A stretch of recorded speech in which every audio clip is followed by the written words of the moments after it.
구독과 좋아요 부탁드려요. 내 돈 왜 안 줘? 도둑이야. 72세 시어머니가 며느리를 경찰에 신고했습니다. 3년 동안 성심성의껏 시어머니의 재산을 관리해온 며느리. 그런데 어느 날 갑자기 도둑 취급을 당하게 된 이유는 무엇일까요? 오늘은 한 며느리의 충격적인 이야기를 들려드리겠습니다. 통장 하나가 가족을 무너뜨린 이야기. 지금부터 시작합니다. 구독, 좋아요는 항상 힘이 됩니다. 1부 시작은 효도였습니다. 안녕하세요. 저는 서울에 사는 김미선이라고 합니다. 올해 42살이고요. 결혼한 지는 15년 됐습니다. 제 이야기를 시작하기 전에 여러분께 묻고 싶습니다. 만약 시어머니가 내 통장 좀 관리해달라고 하신다면 여러분은 어떻게 하시겠어요?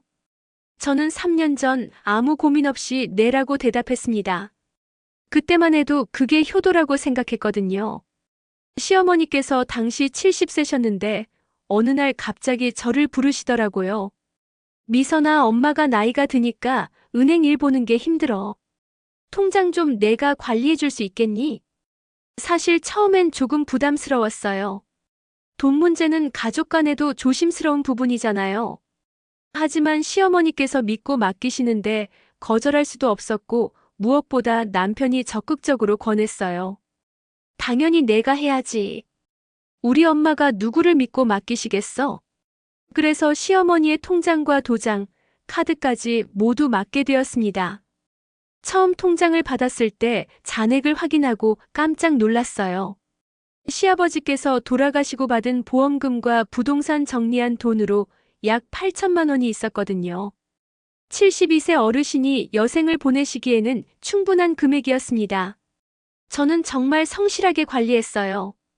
매달 생활비는 정확히 100만 원씩 드렸고 병원비가 생기면 따로 챙겨드렸습니다. 명절 때는 용돈도 넉넉히 드렸고요. 무엇보다 중요한 건 모든 지출 내역을 꼼꼼하게 기록했다는 겁니다. 언제 어디서 얼마를 무엇 때문에 사용했는지 노트에 적어뒀어요. 통장 관리를 맡은 며느리로서 당연한 일이라고 생각했습니다. 2부 열의 시작. 문제는 6개월쯤 지났을 때부터 시작됐습니다. 어느 날 시어머니께서 전화하셨어요. 미선아, 엄마 통장에서 500만 원 좀 빼줄 수 있니? 어머님, 무슨 일이세요? 급하신 일 있으세요? 응, 급한 일이 있어서 그래. 빨리 좀 빼줘. 저는 며느리니까 자세히 물어볼 수도 없었고 그날 바로 500만 원을 인출해서 드렸습니다. 그런데 이상한 건 그 다음이었어요. 한 달 후 또 전화가 왔어요. 미선아, 이번엔 300만 원만 빼줘. 어머님, 지난번에 드린 돈은 다 쓰셨어요? 그건 너가 알 바 아니야. 그냥 빼주기만 해. 목소리 톤이 조금 날카로웠어요. 저는 마음이 불편했지만 또 인출해드렸습니다. 3개월 사이에 시어머니께 드린 돈이 1천만 원이 넘었어요. 정말 걱정이 되더라고요. 이러다가 통장이 텅 비는 거 아닌가? 나중에 병원비라도 급하게 필요하면 어떡하지? 그래서 남편에게 조심스럽게 말했어요. 여보, 어머님이 요즘 돈을 너무 자주 찾으시는데 혹시 무슨 일 있으신 거 아닐까? 남편은 대수롭지 않게 대답했어요. 우리 엄마 돈인데 쓰시겠다는데 뭐가 문제야? 그냥 달라는 대로 드려. 그래도 나중에 필요할 때를 위해서. 당신이 무슨 걱정이야? 엄마가 알아서 하실 거야. 남편은 전혀 걱정하지 않았어요. 하지만 저는 불안했습니다. 통장을 제가 관리하고 있으니까 나중에 문제가 생기면 제 책임이 될 것 같았거든요. 3부 신우이의 등장. 그러던 어느 날 우연히 충격적인 사실을 알게 됐습니다. 명절에 시댁에 갔을 때였어요. 신우이가 시어머니께 큰 소리로 말하는 걸 들었거든요. 엄마, 이번 달 용돈 감사해요. 덕분에 애들 학원비 낼 수 있었어요. 그 순간 뭔가 이상하다는 생각이 들었어요. 화장실 다녀오는 길에 신우이가 현관에서 통화하는 소리가 들렸습니다. 응, 엄마가 또 200만 원 주셨어. 우리 엄마 최고야. 그제야 깨달았습니다. 시어머니께서 그렇게 자주 찾아가신 돈이 모두 신우이에게 간 거였어요. 집에 돌아와서 남편에게 말했습니다. 여보, 어머님이 그동안 찾아가신 돈 형님한테 다 주신 것 같아. 그래서 엄마가 딸한테 주고 싶으면 주시는 거지. 그건 나도 알아. 근데 너무 자주, 너무 많이 주시는 것 같아서 걱정돼. 당신이 무슨 상관이야? 엄마 돈인데. 남편은 여전히 문제를 느끼지 못했어요. 하지만 저는 마음이 불편했습니다. 제가 통장을 관리하고 있는데 시누이에게만 계속 돈이 나가고 있었으니까요. 그리고 무엇보다 시어머니께서 매번 급한 일이라고 하셨는데 실제로는 시누이 용돈이었다는 게 씁쓸했어요. 사부 돈은 점점 줄어들고 시간이 지날수록 상황은 더 심각해졌습니다. 시어머니께서 돈을 찾아가는 빈도가 점점 잦아졌어요. 한 달에 2번, 3번씩 전화가 왔습니다. 미선아, 200만 원만 빼줘. 미선아, 이번엔 100만 원만. 저는 매번 통장에서 돈을 빼드리면서도 속으로 계속 계산했어요. 이러다가 1년도 안 돼서 통장이 바닥나겠구나. 실제로 2년이 지났을 때 8천만 원이었던 통장 잔액이 3천만 원으로 줄어 있었습니다. 무려 5천만 원이 사라진 거예요. 그 중에서 시어머니께서 직접 쓰신 돈은 얼마 되지 않았어요. 병원비, 생활비, 용돈 다 합쳐도 1천만 원 정도였습니다. 나머지 4천만 원은 어디로 갔을까요? 모두 시누이에게 갔습니다. 저는 더 이상 참을 수 없었어요. 남편에게 다시 한번 진지하게 말했습니다. 여보, 이건 정말 심각한 문제야. 어머님 통장에 이제 3천만 원밖에 안 남았어. 이러다가 나중에 큰일 나면 어떡해? 그럼 어쩌라고? 당신이 막을 수 있어? 나는 통장만 관리하는 사람이야. 어머님께서 달라고 하시는데 어떻게 안 드려? 그러니까 그냥 하던 대로 해. 남편은 끝까지 무관심했어요. 나중에 문제가 생겨도 자기는 책임지지 않겠다는 태도였습니다. 오부 폭발의 순간. 결국 제가 걱정했던 일이 터졌습니다. 어느 날 새벽 급하게 전화가 왔어요. 미선 씨, 어머님이 넘어지셔서 응급실에 계세요. 시어머니께서 집에서 넘어지셔서 고관절이 골절되신 거예요. 수술이 필요했고 비용은 약 1천만 원이었습니다. 다행히 통장에 돈이 있어서 바로 수술 진행할 수 있었어요. 수술은 잘 끝났고 시어머니께서 입원해 계셨습니다. 그런데 문제는 퇴원 후 간병비와 재활치료비였어요. 최소 6개월은 집중치료가 필요했고 비용은 월 200만 원 이상이었습니다. 저는 계산을 해봤어요. 통장에 남은 돈이 약 2천만 원. 6개월 치료비만 해도 1,200만 원. 그 외에 생활비, 약값까지 합치면 빠듯했습니다. 더 큰 문제는 만약 다른 응급 상황이 생기면 대처할 돈이 없다는 거였어요. 저는 남편과 시누이를 불러서 가족 회의를 했습니다. 지금 어머님 통장 상황이 심각해요. 앞으로 치료비 생각하면 우리가 추가로 부담해야 할 수도 있어요. 시누이가 깜짝 놀란 표정을 지었어요. 뭐라고요? 엄마 통장에 돈이 얼마나 있었는데 벌써 없어요? 2년 동안 5천만 원이 나갔어요. 그럼 엄마가 뭐에 그렇게 많이 쓰셨어요? 저는 조심스럽게 말했습니다. 어머님께서 형님한테 많이 주신 것 같던데요. 시누이의 얼굴이 순간 굳어졌어요. 그게 무슨 소리예요? 제가 뭘 받았다고요? 지난 2년 동안 형님이 받으신 돈이 4천만 원 정도 돼요. 말도 안 돼요. 증거 있어요? 저는 그동안 꼼꼼히 기록해둔 노트를 꺼냈습니다. 날짜, 금액, 시어머니께서 말씀하신 사용 목적까지 모두 적혀 있었어요. 시누이는 노트를 보더니 갑자기 화를 냈습니다. 이게 뭐예요? 제가 언제 이렇게 받았어요?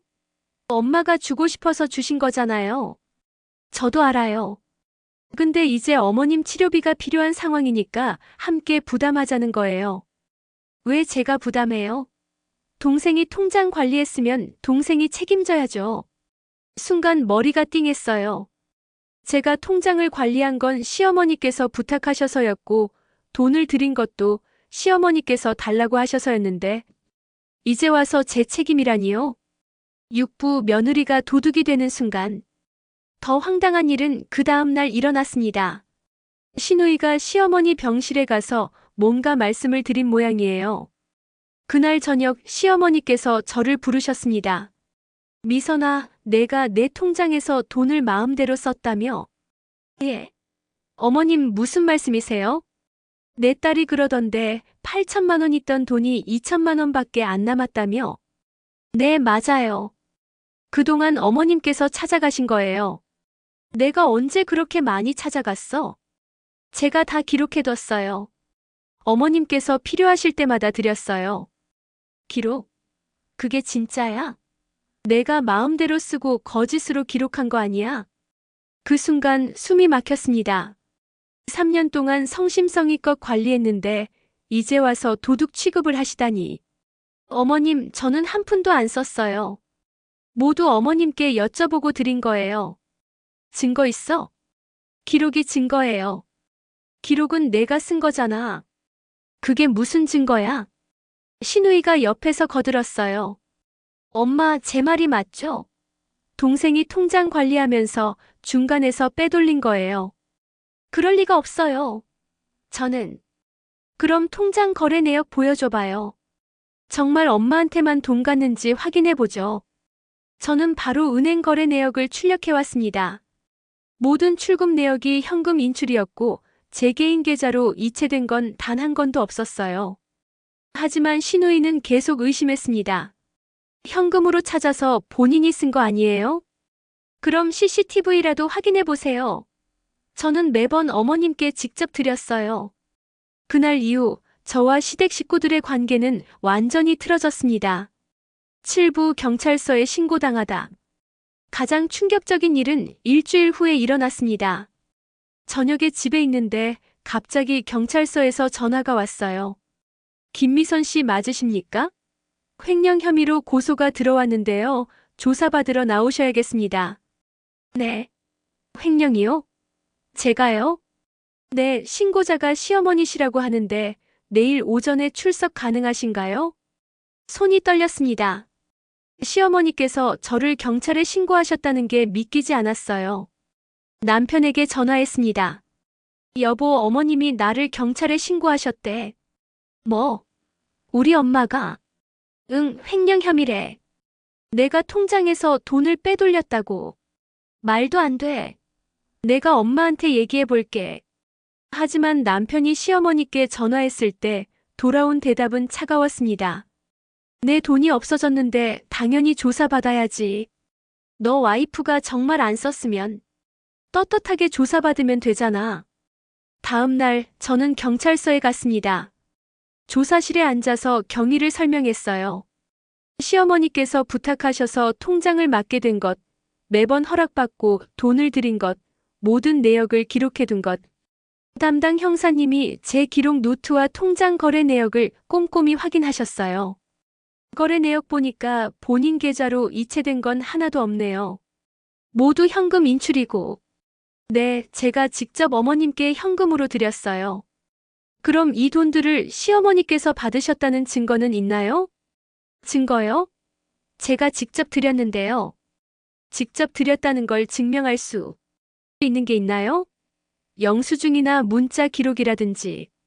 그제야 깨달았습니다. 저는 증거가 없었어요. 매번 시어머니께 현금을 드렸을 뿐 따로 확인서를 받은 적도 없고 문자로 기록을 남긴 적도 없었거든요. 제 기록 노트가 증거 아닌가요? 이건 본인이 쓴 거니까 객관적인 증거로 보기는 어렵습니다. 머리가 하얘졌어요. 3년 동안 성실하게 관리했는데 증거 하나 없이 그냥 도둑이 되는 건가요? 8부 시누이의 진실. 다행히 경찰 조사는 일단락됐습니다. 제 개인 계좌로 이체된 돈이 없고 의심스러운 큰 지출도 없었기 때문에 혐의 없음으로 종결됐어요. 하지만 제 마음의 상처는 아물지 않았습니다. 그리고 더 큰 문제가 남아 있었어요. 시어머니 통장에 이제 정말 돈이 얼마 없었거든요. 그때 남편이 결단을 내렸습니다. 누나, 우리 가족회의 다시 하자. 엄마 통장 문제 제대로 정리해야 해. 이번에는 남편이 강하게 나갔어요. 누나, 솔직히 말해봐. 그동안 엄마한테 돈 얼마나 받았어? 그게 왜 문제야? 엄마가 주고 싶어서 주신 거야. 얼마나 받았냐고. 한 4천만 원 정도. 4천만 원을? 그 돈으로 뭐 했어? 신우이가 머뭇거리더니 결국 털어놨습니다. 애들 학원비, 생활비, 빚 갚는 데 썼어. 우리 집이 지금 힘들다고. 그럼 그렇게 말을 하든지. 왜 우리 와이프를 도둑 취급해? 나는 몰랐어. 엄마가 그렇게 말씀하시길래. 결국 진실이 드러났습니다. 신우이는 시어머니께 계속 돈을 요구했고 시어머니는 딸이 귀여워서 계속 주신 거였어요. 그런데 통장 잔액이 줄어드니까 신우이가 시어머니께 며느리가 중간에서 빼돌린 것 같다고 말씀드린 거였습니다. 시어머니는 기억력이 예전만 못하셔서 신우이의 말을 그대로 믿으신 거였고요. 구부 통장을 돌려드리다. 저는 더 이상 참을 수 없었습니다. 시어머니 병실을 찾아갔어요. 어머님, 통장 돌려드릴게요. 갑자기 왜? 저는 더 이상 못하겠어요. 3년 동안 성심성의껏 관리했는데 도둑 취급당하고 경찰서까지 갔어요. 이제 정말 지쳤어요. 그래도 어머님께서 직접 관리하시든지 형님께 맡기시든지 하세요. 저는 이제 손 떼겠어요. 시어머니의 표정이 복잡했습니다.